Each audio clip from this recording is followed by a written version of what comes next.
사람들은요, 참으로 건강에 대해서 참 많은 관심이 있습니다. 이 시대가 바뀔수록 건강을 위한 여러 가지 기발한 그런 방법들을 많이 찾아냅니다. 또 요즘은 웰빙 시대라고 해서 옛날처럼 아무거나 먹지는 않아요. 몸에 해로운 것들은 될 수 있는 한 피하고, 몸에 좋은 것, 특히 우리가 흔히 말하는 유기농, 올가닉을 많이 찾아보는 그런 풍속을 우리가 볼 수 있습니다. 왜 사람들은 이렇게 건강한 삶을 추구하는 것일까요? 여러분, 왜 그렇다고 생각하십니까? 다 아시다시피 건강이라는 것은 행복한 삶의 가장 기초가 되는 그런 요인이 되기 때문입니다. 마찬가지로요, 크리스찬으로서, 예수 믿는 우리로서 우리의 영적인 상태를 잘 살펴봐야 합니다.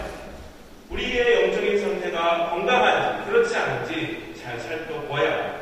그래야 날마다 우리는 천국을 맛보는 행복한 그런 신앙생활을 영위할 수 있는 줄로 믿습니다. 그런데 우리의 건강한 영적인 상태는 우리가 다니고 있는 우리 교회의 건강함과 직결되어 있다는 사실을 우리가 알아야 합니다. 여러분, 아무리 혼자 우리가 열심히 하나님을 믿는다고 몸부림쳐도요, 우리가 교회를 떠나서는 제대로 신앙생활을 할 수 없다는 것입니다. 그게 쉬운 일이 아니에요. 교회 안에서 우리는 온전한 신앙생활이 가능하고 우리의 영적인 건강을 위해서, 또한 우리의 교회는 건강함을 유지해야 된다는 사실. 그렇다면 어떤 교회가 건강한 교회인가? 이것에 대해서 우리가 함께 오늘 본문을 중심으로 생각을 해보려고 합니다. 오늘 본문은 건강한 교회의 가장 모범적인 그런 모델이 되는 초대기 교회의 이야기가 나오죠. 많은 목사님들과 신학자들이 초대교회를 가장 이상적인 교회로, 우리가 추구해야 할 가장 이상적인 교회로 지목하고 있습니다. 그런데 이상한 것이 있습니다. 오늘 본문을 잘 보시면요, 오늘 본문에 나타난 초대교회의 모습과 오늘날 현대의 교회들이 추구하는 모습은 사뭇 다르다 하는 그런 생각이 들어요. 초대교회는 화려한 교회 건물을 갖고 있지 않았습니다. 부를 축적하는데 관심이 없었습니다. 다시 말씀드려서 오늘날 많은 교회들이 외형적인 모습에만 급급한 것과 달리 이 초대교회는 진짜 교회, 하나님이 원하시는 교회가 되기 위해서 몸부림치던 그런 교회가 바로 초대교회였다는 사실을 우리는 오늘 본문을 통해서 알 수 있다는 것입니다.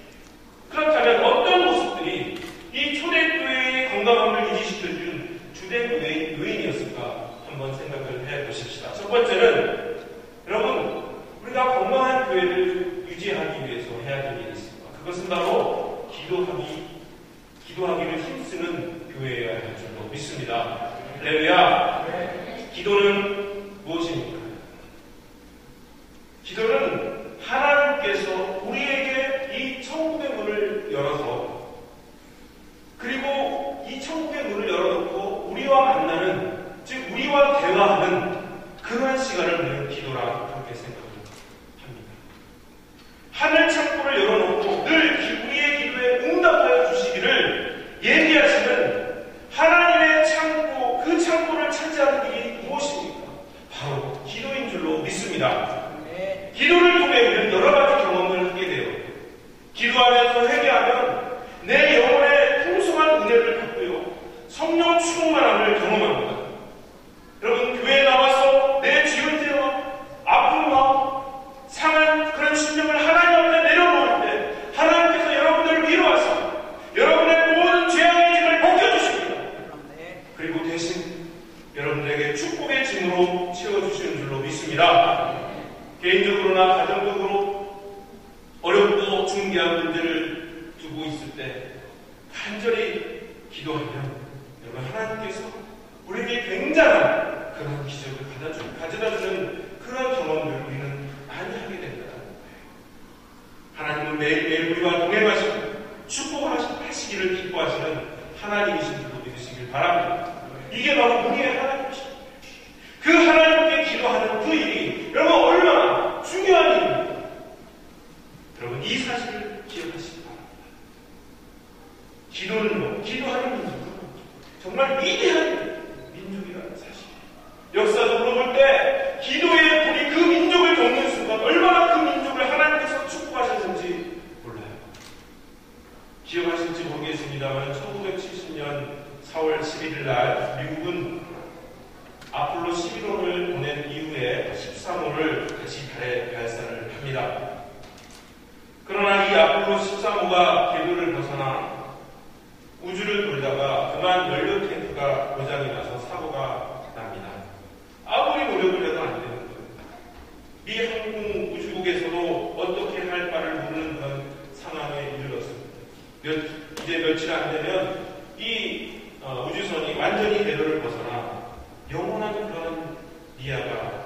구주의 미래가 됩니다. 여기에는 세력이 다 있었어요. 한 가족의 아들이고 가장이었던 형제고 자매였던 그런 이들이 있었어요. 로벨 2세, 헤이스 2세, 수어거드 2세가 거기에 다 있었습니다. 어떤 방법으로도 불가능했었어요. 무려 20만 마일이라는 그러한 먼 그런 지역에 그곳에서 이상이 생깁니다. 여러분 같으면 어떻게 되었겠습니까? 산소 탱크의 파손으로 도무지 회복되지 않는 그런 상황. 그때 그 국가의 위기를 당한 미국의 대통령이 온 나라에 기도할 것을 선포하는 거예요. 사고가 난 며칠 후 4월 19일 9시를 기해서 백악관의 대통령을 비롯한 모든 직원들이 기도를 하고 국회의 상하원 의원들이 기도하고 미국의 모든 초, 중, 고등학교, 대학교들이 휴교를 하고 그 학교마다 감기를 먹고 기도를 하는 거예요. 온 나라가 기도를 합니다. 심지어 군인들까지도 기도를 합니다. 그런데 여러분, 기도를 하기 시작했을 때 정말 믿기 힘든 그런 놀라운 기적이 일어난 거예요. 얼마 지나지 않아서 이 아폴로 13호는 비록 달에는 도착하지 못했지만 무사히 여러분 태평양 바다로 돌아오게 된 것입니다. 기적이 일어난 거예요. 제일 먼저 군목이 들어가서 그 세분을 군대 목사님이 들어가서 그 세분을 영접하고 기도하고 데려온 것이 세계에 다 방영이 됐다라는 그런 이야기를 들었습니다. 그리고 여러분 그 다음 주에 대통령이 온 국민을 향하여 연설을 합니다. 하나님이 우리 기도를 들어주셨습니다. 이 다음 주에는 감사의 예배를 드리자고 전 국민에게 발표를 한 것입니다. 물론 지금 여러분 미국이 매우 어렵다라고 합니다만 아직까지 여러분 세계에서 가장 부강한 나라로 많은 축복을 누리고 있는 나라가 미국이라는 사실을 아무도 부정하지 못합니다. 저는요 그 저변에 바로 이런 기도의 헌신들이 쌓여있기 때문이라는 그러한 믿음이 있습니다. 아멘. 우리 웨슬리 교회가 건강한 교회가 됩니다. 그 교회 안에서 신앙생활하는 우리 모든 성도님들이 정말 행복할 수 있는 비결이 무엇이냐? 바로 무엇보다도 기도에 힘쓰는 것인 줄로 믿습니다. 아멘. 그래서 지금 우리 교회는 서로를 위해서 기도하는데 여러분 힘쓰고 있습니다. 아멘. 서로를 위해서 날마다 기도합니다. 그리고 그 기도의 응답들이 우리들에게 주어질 때 우리는 얼마나 행복한지 서로 하나님을 찬양하며 서로를 격려하며 그러한 믿음의 소리들이 얼마나 우리 안에 감사하게 있는지 모릅니다. 두 번째는 진정한 성도의 교제가 있는 교회가 건강한 교회입니다. 여기에서 교제는 헬라어로 코이노니아라고 말을 합니다. 영어로는 펠로우십이라고도 합니다. 이 교제, 코이노니아는 서로 이렇게 나누는 것을 말합니다. 음식을 나누고, 물질을 나누고, 기쁨과 슬픔 그리고 좋은 일과 괴로운 일을 함께 나누는 것. 이것을 바로 코이노니아 이렇게 이야기를 하죠. 초대교회는 이런 교제를 통하여 선한 일을 도모하고 화목을 꾀하고 그리스도 안에서 하나 되기 위해 힘썼던 그러한 교회입니다. 바로 이러한 부분들이 그 교회를 건강하게 만든 원동력이 되었죠. 여러분, 우리가 성도의 교제를 힘써야 하는 이유가 있어요. 그것은 무엇이냐? 성령 안에서 그리스도와 연합되었고 우리 모두는 한 성령이 거하시는 그러한 거룩한 몸이기 때문에 그리스도의 성전이기 때문에 그렇습니다. 로마서 12장 5절에 보시면 이런 말씀이 있어요. 우리 많은 사람이 그리스도 안에서 한 몸이 되어 서로 지체가 되었다. 뿐만 아닙니다. 에베소서 4장 5절에도 보니까 주도 하나요, 믿음도 하나요, 세례도 하나요, 하나님도 하나다라고 표현을 하고 있습니다. 그러므로 우리 모두는 예수 그리스도를 믿음으로 그리스도와 연합하게 되었고 그리스도와 연합된 우리는 하나의 형제요, 하나의 가족이요, 하나님의 공동체가 된 줄로 믿습니다. 그런데 기억하실 것이 있습니다. 교회에서 교제와 세상에서의 교제가 다른 점이 있다. 흔히들 세상에서 교제를 가르쳐 유유상종이라 이런 말들을 많이 사용합니다. 끼리끼리 모인다 같은 말이죠. 돈 있는 사람들은 돈 있는 사람끼리 모이고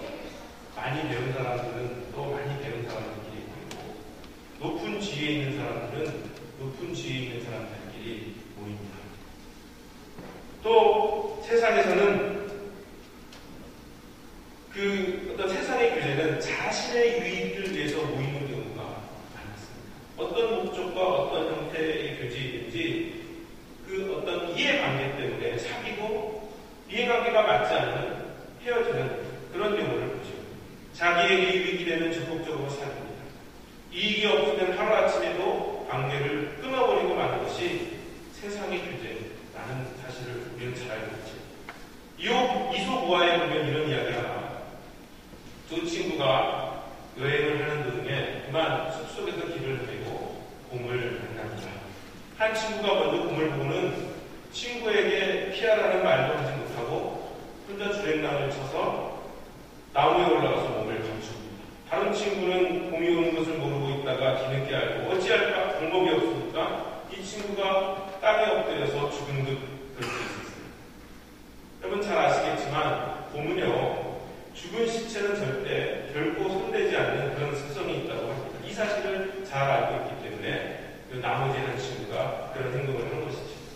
이 친구가 죽은 듯이 엎드려 있는데 곰이 오더니 킁킁대는 거예요. 얼굴도 냄새를 맡고 코와 귀와 그리고 신장에다가 입을 갖다 대고는 이제 킁킁 냄새를 맡는 거예요. 그런데 이 친구는 꼼짝도 않고 숨을 죽이고 있습니다. 살기 위해서는 그렇게 할 수밖에 달리 방법이 없었던 것입니다. 괜히 인기척이라도 했다가 단번에 어떻게 되겠습니까? 곰밥이 되겠죠. 곰밥 된 거 맞나요? 곰이 이리저리 살펴보다가 죽은 줄로 알고 이제 가버립니다. 잠시 후에 나무에 올라갔던 친구가 내려와서 궁금한 거예요. 아니 곰이 와서 자네 귓가에 입을 대고는 뭐라고 그렇게 속삭이던가 이렇게 묻습니다. 그때 이 친구가 막 친구를 내버리는 그런 인간들하고는 사귀지 말래 그랬답니다. 세상에서 교제가 거의 이렇다라는 이야기를 하는 것입니다. 그러나 여러분 교회에서 교제는 달라요. 교회에는 여러분 차별이 없습니다. 있고 없고를 따지지 않아요. 우리의 출신 성분을 따지지 않아요. 어떤 외적인 그런 조건에 의한 구별이나 편견이 없습니다. 단 한 가지 그저 예수 믿는다는 것 하나로 인하여 우리 모두는 형제고 우리 모두는 자매이고 우리 모두는 한 공동체이고 가족인 것입니다. 그러니까 누가 상처를 주거나 칭찬해 주는 것도 아니고 아무런 이익도 없음에도 불구하고 우리 집사님 권사님들 오늘 성도님들이 오늘 창립 예배라고 그 바쁜 와중에서도 이번 한 주간을 열심히 봉사하고 헌신한 것입니다. 이분들이 무슨 이익이 있습니까? 자기 돈 들여가면서 자기 시간 바쳐가면서 그렇게 봉사하고 아마도 어젯밤 우리 권사님 집사님들 음식 장만하시느라고 밤을 새셨을 것이라고 생각이 들어요. 여러분 우리는 예수를 믿는 사람들로서 좋은 교제하도록 힘쓰고 노력해야 합니다. 예수 믿는 사람들의 교제는 다르다. 그런 말을 우리는 들어야 된다는 사실이에요. 세상 사람들과는 차별된 교제를 할 수 있어야 합니다. 그러면 어떻게 그러한 교제를 할 수 있을까요? 우선은 좋은 영향을 끼칠 수 있는 교제가 우리 교회 안에서 이루어져야 된다는 사실. 예수 믿는 사람들이 교제한다고 해서 반드시 좋은 일만 있는 것은 아니에요. 좋은 영향을 미치는 것만은 아닌 것 같습니다. 때로는 예수 믿는 사람들의 교제인데도 불구하고 서로 좋지 않은 영향을 미치는 경우가 있습니다. 어떤 경우가 있습니까? 남을 흉보고 헐뜯고 이기심으로 말하고 사욕을 품고 죄를 짓고도 죄인지 깨닫지 못하고 자랑삼아 이야기하는 경우가 여기에 해당됩니다. 간혹 교인들도 죄인이기 때문에 잘못을 할 수 있지요. 교인들이라고 해서 성도들이라고 해서 죄를 안 짓나요? 죄를 지어요. 단지 우리가 하나님의 자녀이기 때문에 적게 지어져 가는 겁니다. 점점점 우리의 죄성을 우리가 내려놓는 것입니다. 그리고 또 한 가지 죄를 무수하는 거예요. 이게 바로 성도의 삶인 것이지 죄를 전혀 안 짓는다 그건 아닙니다. 성도들도 여전히 여러분 죄성이 있기 때문에 그 죄성 때문에 항상 좋은 것만은 아니라는 거예요. 좋지 않은 영향을 미칠 수도 있다는 것입니다. 그래서 우리는 참으로 여러분 교회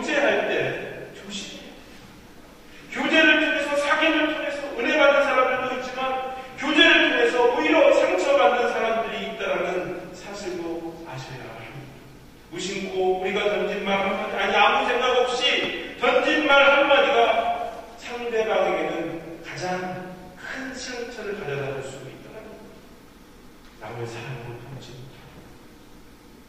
오히려 상대방을 헐뜯고 비방하는 말 한마디 때문에 상처받고 마음의 문제가 심한 경우에는 교회를 떠나는 그런 일까지 있다는 사실을 생각하시면서 우리가 조심하며 교제를 해야 될 줄로 믿습니다.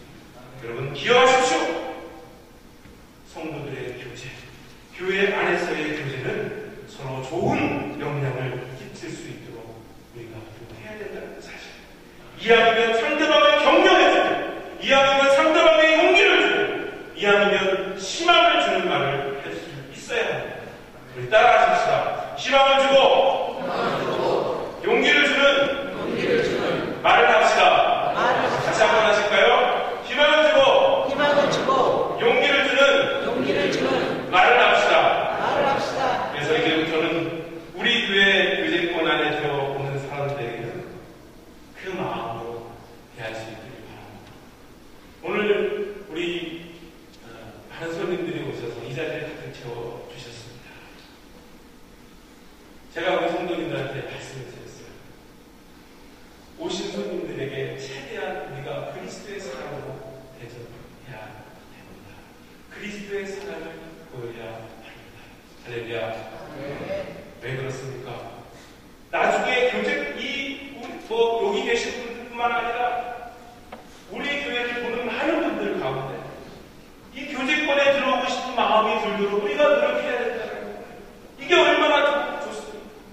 다른 사람들이 우리 신앙생활하는 모습을 배우고 싶어 하는, 예수 믿는 사람들은 저런 모습이구나. 나도 저 교제권 안에 저들의 모임 가운데 저들의 교제 안에 나도 들어가고 싶다라는 그런 마음이 들게끔 해야 된다는 거예요. 왜냐하면 그 교제 안에 사람들이 격려받고 그 교제 안에서 사람들이 힘을 얻고 감동되며 은혜받기 때문에 그렇습니다. 그야말로 할렐루야 아닙니까? 우리 웨슬리 교회는 이러한 교회가 되어야 될 줄로 믿습니다. 이런 교제가 풍성히 이루어지는 줄로 믿습니다. 뿐만 아니라 여러분, 상대방에게 관심을 기울이는 교제가 이루어져야 합니다. 초대교회를 가만히 보다가 기가 막힌 교제를 우리 한 것을 볼 수 있어요. 우리가 감히 상상할 수 없는 그런 사랑과 교제가 초대교회에서 이미 이루어지고 있었다는 사실. 여러분, 성령 강림 사건, 고순절 사건을 보면요, 이 사건을 통해서 세계 각국으로부터 사람들이 이렇게 몰려오잖아요.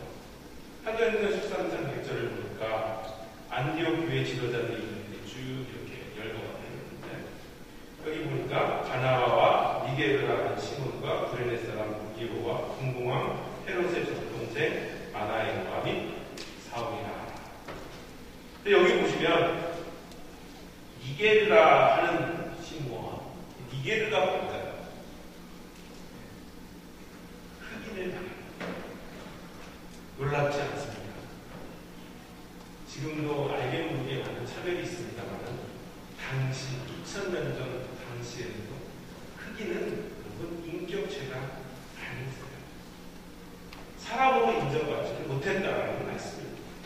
그런데 그리스도인들은 그 시대에 벌써 동등하게 그들을 대우하면서 한 형제로, 한 자매로, 한 공동체로 대우하면서 교제하고 있었다는 사실.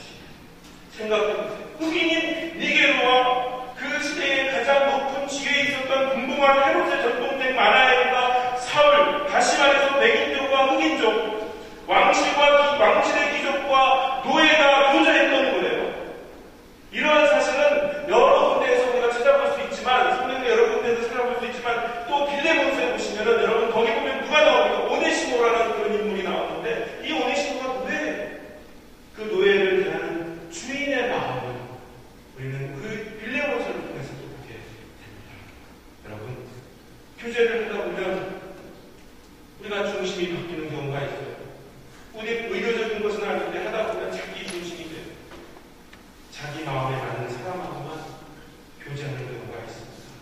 친한 사람들끼리만 친하고 지역이나 계층 중심으로만 교제하는 경우가 있어요. 심지어는 학연이나 혈연, 직업이나 인종을 중심으로 교제하는 경우가 있어요. 그런데 교회에서는 여러분 그런 교제가 절대 이루어져서는 안 된다는 사실. 진정한 교제는 무엇이냐? 자기 중심이 아니라 상대방을 배려하는 상대방 중심의 교제가 있어야 돼요. 비록 나와 다르지만 예수 믿는 것 때문에 누구라도 함께 교제할 수 있는 그러한 믿음이 우리 안에 있어야 될 줄로 믿습니다. 어느 교회에서 예배를 드리는데 앞자리에 앉은 분이 여자분인데 태가 이렇게 넓은, 아시죠? 다들 모자를 쓰고 있었다. 그러니까 뒤에 앉은 분이 좀 불편합니다. 모자 때문에 강대상이 이렇게 보이지를 않습니다. 그래서 아주 조심스럽게 죄송한데 성도님 그 모자 좀 벗어줄 수 있겠습니까? 사실은 제가 그 모자 때문에 목사님을 볼 수가 없습니다 하고 정중히 했답니다. 그러면서 서로 이런 걱정을 하는데 이 여자 성도님이 멋을 내리고 큰 모자를 쓰고 온 건데 모자를 벗어달라고 하니까 화를 내면 어떻게 할까? 그런데 모자를 쓴 그 여성분이 아주 기쁜 얼굴로 모자를 벗으면서 고맙습니다 이렇게 인사를 합니다. 그리고 계속 이야기를 하면서 저는 사실은요 몇 달 전부터 이 교회에 나오고 있었는데 그동안 말을 건 사람이 아무도 없었습니다. 당신이 이 교회에서 저에게 말을 건 최초의 사람입니다. 이렇게 이야기를 하더랍니다. 여러분, 이것이 어떻게 보면 오늘날 우리 성도들의 모습이 아닌가 싶습니다. 세상은 그래요. 이제는 바로 옆집에 사는 사람들조차도 누군지 모른 채 벽을 쌓고 살아가는 사람들이 얼마나 많은지 모릅니다. 나와 상관이 없다면 남에 대해서 전혀 관심을 갖지 않는 그러한 악한 세대가 되었습니다. 그런데 불행한 것은 이러한 세대를 교회가 닮아가고 있다라는 사실입니다. 주일날 도로에서 어느 두 사람이 신랑에게 하고 있었답니다. 언성이 높아지고 욕설이 오가고 옥신각신하는 그런 모습이었습니다. 서로 차를 먼저 들이댄다고 하다가 살짝 접촉사고가 난 겁니다. 그런데 이 두 사람이 다 교회에 가던 길이었는데 나중에 보니까 예배당에서 왔는데 바로 옆자리에 서로 앉아있는 걸 보게 됩니다. 알고 보니까 한 분은 같은 교회 장로님, 한 분은 같은 교회 권사님이시죠. 물론 큰 교회에 다니다 보면 이런저런 일 있을 수 있겠지만 그러나 서로에 대해 관심을 갖고 교제하는 데 힘쓰지 않는다면 우리에게 이런 일이 일어나지 말라는 법이 없는 것입니다. 여러분, 우리 웨슬리 교회는 분명 건강한 교회로 잘 성장하고 있는 줄로 믿습니다. 창립 3주년을 맞이해서 하나님께서 우리 교회에 베푸신 은혜를 생각할 때 얼마나 감사하죠. 글쎄요, 외적으로 큰 부흥이 있었던 것은 아닙니다. 하지만 우리 사랑하는 성도님들 가정과 사업과 교회가 정말 주님의 그 은혜 가운데 늘 행복하며 살아가는 그런 모습들을 볼 때 너무 마음이 벅차옵니다. 어떤 때는 우리 교회를 생각하다 보면 잠을 못 자고 밤을 이루지 못하고 벅차서 너무 기뻐서 그럴 때가 있어요. 괜히 하는 말이겠지, 그냥 하는 말이겠지. 정말 그렇습니다. 교회를 생각하다 보면 새벽 2시, 4시 넘기고 그럴 때가 있어요. 너무 감사합니다. 지금 우리 웨슬리 교회가 건강한 교회가 잘 성장하고 있는 증거인 줄로 믿습니다. 우리 교회가 건강하고 여기에 모인 우리 모든 성도님들이 행복해질 수 있는 비결, 그것이 무엇입니까? 지금 우리가 하고 있는 것처럼 모일 때마다 우리는 기도해야 될 줄로 믿습니다. 이 모일 때마다 교회를 위해서 기도하고 가정을 위해서 기도하고 우리들의 자녀들을 위해서 기도하고 우리에게 허락하신 하나님의 사업들을 위해서 기도하고 기도에 힘쓰는 거예요. 그럴 때 우리 교회는 건강한 교회, 행복한 성도들이 이루어질 줄로 믿습니다. 또한 진정한 교제를 위해 쓰는 교회가 되어야 됩니다. 교회 안에서 차별하지 않고 남을 배려하는, 관심을 갖고 함께 기뻐하고 위로하고 격려하며 힘을 북돋아주는 교회, 이런 교회를 하나님이 찾으시고 이 세상에 빛이 되게 하실 줄로 믿습니다. 우리 웨슬리 교회가 바로 그런 교회로 성장해 살아내야 될 줄로 믿습니다. 이미 하나님께서 우리 안에 이런 착한 일을 시작하셨고 우리가 그리스도의